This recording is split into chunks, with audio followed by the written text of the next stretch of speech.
السلام علیکم ورحمۃ اللہ وبرکاتہ۔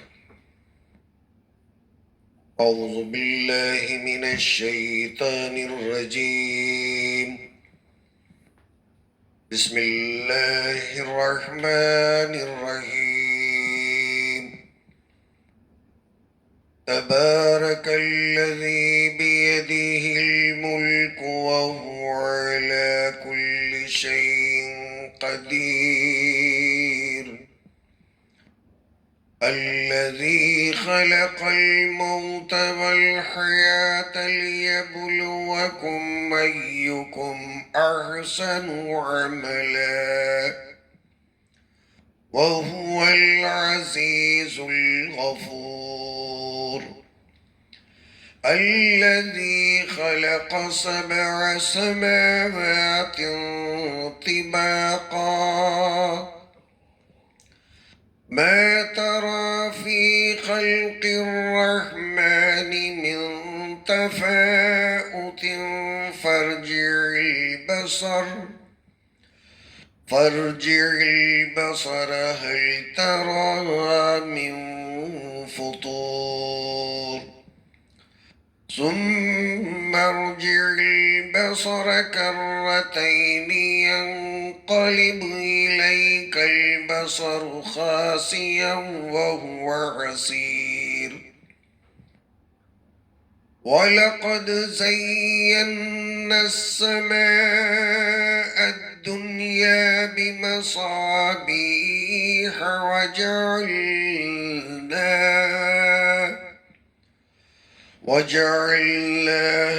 رجوما للشياطين وأعتدنا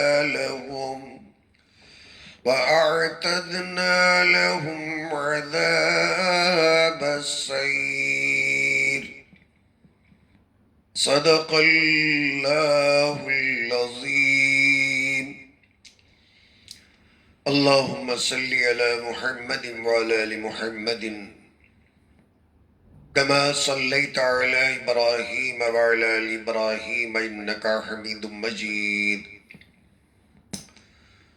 اللهم بارك على محمد وعلى آل محمد كما باركت على إبراهيم وعلى آل إبراهيم إنك حميد مجيد۔ بارگاہ خداوندی میں حسب معمول ہم تمام فقراء مساکین کی دعا ہے، مولا کریم محض اپنے فضل اور کرم سے ہم تمام کی مغفرت فرما دے۔ آج کے اس دور پرفتن میں ہم تمام کو قرآن اور سنت پر جمع فرما دے، خلوص کے ساتھ عمل کرنے کی توفیق عطا فرما دے، اور اللہ تعالیٰ ان انتخابات کے بعد میں ہمارے اور ملک کے حالات کو درست فرما کر امن و آشتی مرحمت فرمائے، آمین یا رب العالمین۔ سورہ الملک کی یہ ابتدائی آیات کریمہ بہت ہی مشہور سورت ہے، زبان زد سورت ہے۔ 29ویں پارے کی سب سے پہلی سورت کریمہ،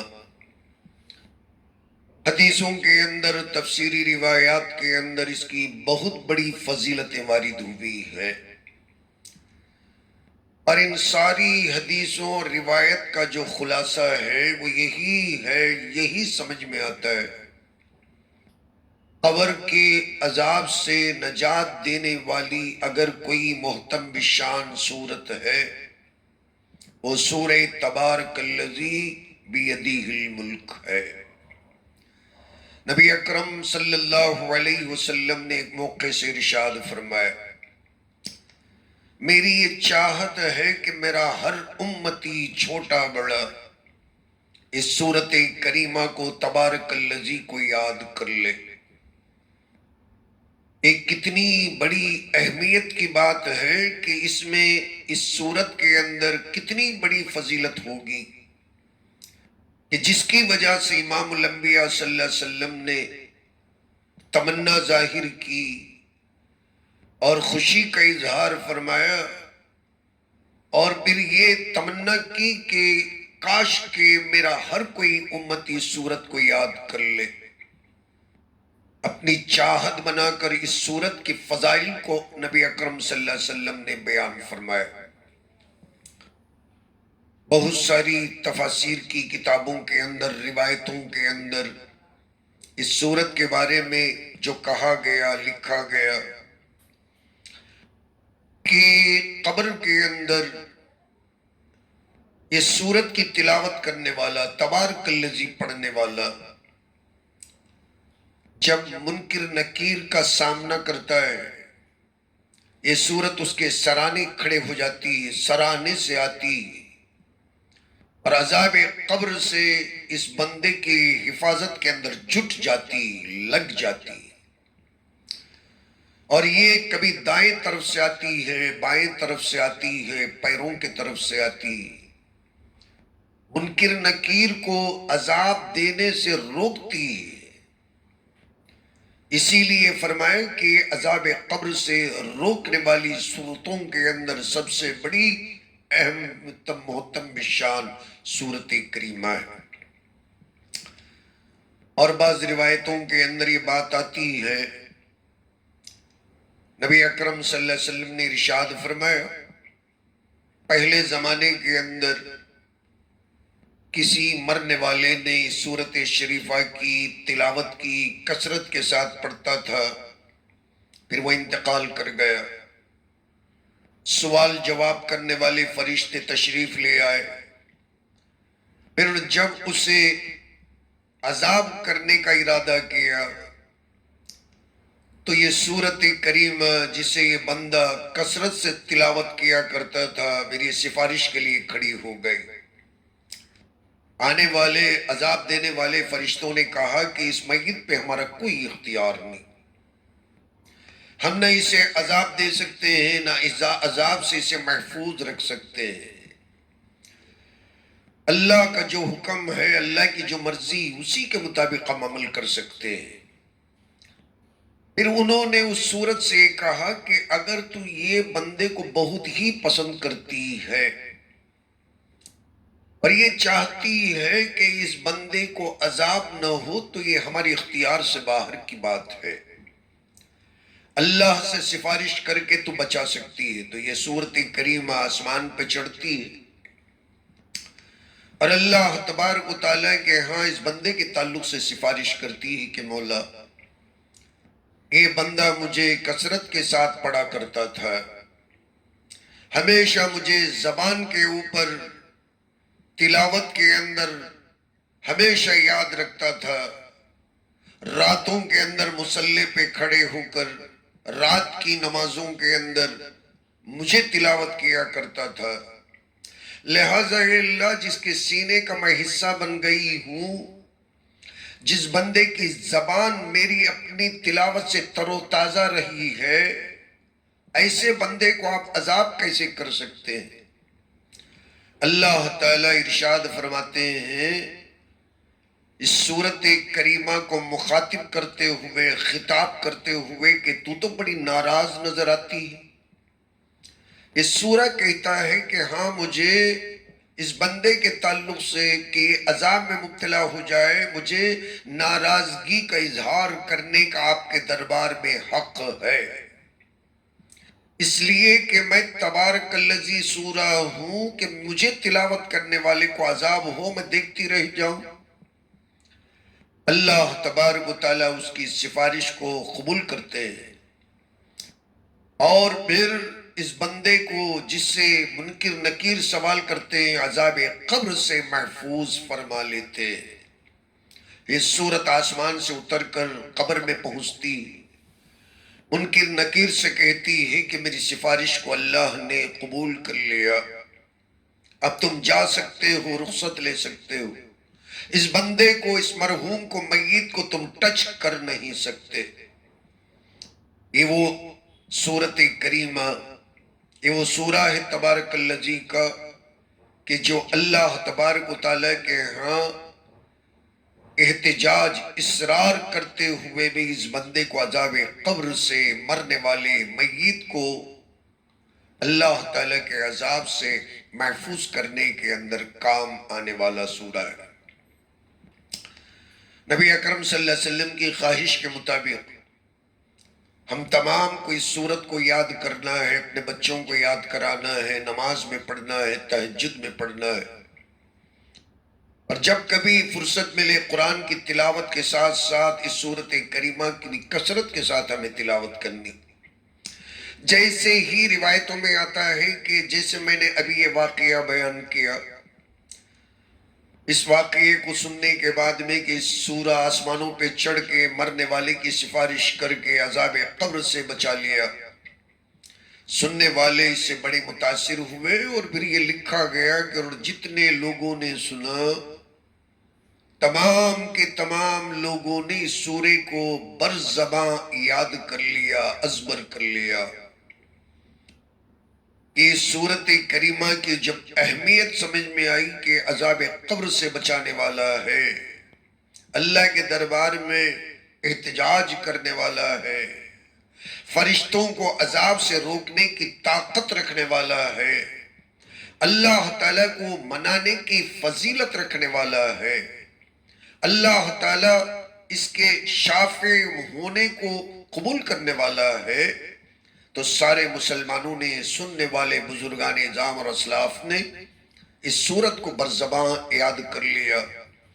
اللہ تبارک و تعالی ہم تمام کو بھی اسے یاد کرنے کی توفیق عطا فرمائے۔ بسم اللہ الرحمن الرحیم۔ شروع کرتا ہوں میں اللہ کے نام سے جو بڑا ہی مہربان نہایت رحم والا ہے۔ تبارک الذی بیدہ الملک وہو علی کل شیء قدیر۔ بابرکت ہوئی وہ ذات اقدس وحدہ لا شریک، جس کے قبضہ قدرت میں بادشاہت ہے اور وہ ہر چیز پر قدرت رکھنے والا ہے۔ الذی خلق الموت والحیات لیبلوکم ایکم احسن عملا وہو العزیز الغفور۔ وہی ذات وحدہ لا شریک ہے، اور جس نے موت اور حیات کو پیدا کیا تاکہ تمہاری آزمائش کرے کہ تم میں سب سے اچھا کون عمل کرتا ہے۔ وہو العزیز الغفور، اور وہ غالب ہے، بہت ہی زیادہ معاف کرنے والا ہے۔ الذی خلق سبع سماوات طباقا، وہی ذات اقدس ہے، وہی اللہ کی ذات ہے، اور جس نے ساتوں آسمانوں کو اوپر تلے پیدا کیا۔ ما تری فی خلق الرحمن من تفاوت، دیکھنے والے تو اللہ رحمان کی اس خلقت کے اندر ذرا برابر بے ضابطگی نہیں پائے گا، کجی ٹیڑھا پن نہیں پائے گا۔ ما تری فی خلق الرحمن من تفاوت، ذرا سی بے ضابطگی، ذرا سی کجی، ذرا سی ٹیڑھی کوئی چیز نہ آتی ہو، یہ تجھے کہیں نظر نہیں آئے۔ فرجع البصر، ایک بار اپنی نگاہوں کو لوٹا کر دیکھ لے۔ ہل تری من فطور، کیا کوئی شگاف دراڑ تجھے دکھائی دے رہا؟ ثم ارجع البصر کرتین، پھر دوہرا کر ایک بعد دیگرے پھر دیکھ لے۔ ینقلب الیک البصر خاسئا وہو حسیر، تیری نگاہیں ذلیل اور عاجز ہو کر تھکی ماندہ تیرے طرف لوٹ کر آ جائیں گی۔ وَلَقَدْ زَيَّنَّا السَّمَاءَ الدُّنْيَا بِمَصَابِيحَ وَجَعَلْنَاهَا رُجُومًا لِلشَّيَاطِينِ، بے شک ہم ہی نے آسمان دنیا کو چراغوں سے مزین کر دیا، اور ان چراغوں کو شیاطین کے لیے مارنے کا ذریعہ بنایا۔ وَأَعْتَدْنَا لَهُمْ عَذَابَ السَّعِيرِ، اور ہم نے شیاطین کے لیے جہنم کے جلانے والے عذاب کو تیار کر رکھا۔ ان آیتوں کے اندر سب سے پہلے تو اللہ تعالیٰ نے اپنی تقدیس کا اور اپنے بابرکت ہونے کا ذکر فرمایا۔ اللہ تبارک و تعالی بہت ہی بابرکت ہے، اور اس کے علاوہ دنیا کی کسی چیز میں بھی برکت نہیں ہے، برکت جانی نہیں جا سکتی ہے۔ اور یہی بات سمجھانے کے لیے اللہ تعالیٰ نے اس سورت کو تبارک الذی کے ان الفاظ کے ساتھ شروع فرمایا۔ بندہ سمجھتا ہے کہ میں مسلمانوں کے گھروں میں پیدا ہوا ہوں، مسلمان ہی مروں گا۔ اللہ تعالیٰ اس خوش فہمی کو ہر مسلمان کے حق میں قبول فرما لے، مگر ایسا نہیں ہے۔ مسلمانوں کے گھروں میں پیدا ہو کر خوش فہمی میں مبتلا تو رہ سکتا ہے، لیکن اس خوش فہمی کے ساتھ ہی مرنا کوئی لازمی بات نہیں ہے۔ اس لیے اللہ تعالیٰ قرآن کو نازل فرمایا، پڑھنے کا حکم فرمایا، پڑھانے کے لیے نبی اکرم صلی اللہ علیہ وسلم کو مبعوث فرمایا، ہمیں انہی سے پڑھنا اور انہی سے سمجھنا ہے۔ تبارک الذی، اللہ ہی برکت والے ہیں۔ برکت اگر کھانے میں، پینے میں، اٹھنے بیٹھنے میں، زندگی کے آن بان شان شوکت میں، کسی بھی قدم میں، کسی بھی گام، کسی بھی حرکت اور سکنت میں اگر بندہ برکت کو حاصل کرنا چاہتا ہے تو اسے جھولا پھیلا کر اللہ کے دربار میں کھڑا ہونا پڑتا ہے۔ تبارک الذی، بادشاہت اسی کی، بھکاری بادشاہ کے دربار میں جا کر صرف حاضری ڈال کر نہ آ جائے، بلکہ اگر برکتیں چاہتا ہے تو اسی سے برکتوں کا بھی جھولا پھیلا کر سوال کرنے والا بن جائے کہ مولا میں تجھی کو بابرکت جانتا ہوں، دنیا کے اندر کوئی برکت نہیں، جو جہاں تو چاہے برکت عطا فرماتا ہے۔ اولاد میں برکت اللہ سے ہوتی ہے، پیسوں میں برکت اللہ سے ملتی ہے، کھانے پینے میں برکت، گھر کے ریشن میں برکت اللہ تبارک و تعالیٰ کی عطا کردہ ہے تو ملتی ہے، اور اگر اللہ تعالیٰ عطا نہیں کرتے تو پھر یہ برکت نہیں ملتی۔ اللہ تعالیٰ قبول فرمائے، آمین۔ وآخر الدعوانا ان الحمدللہ رب العالمین۔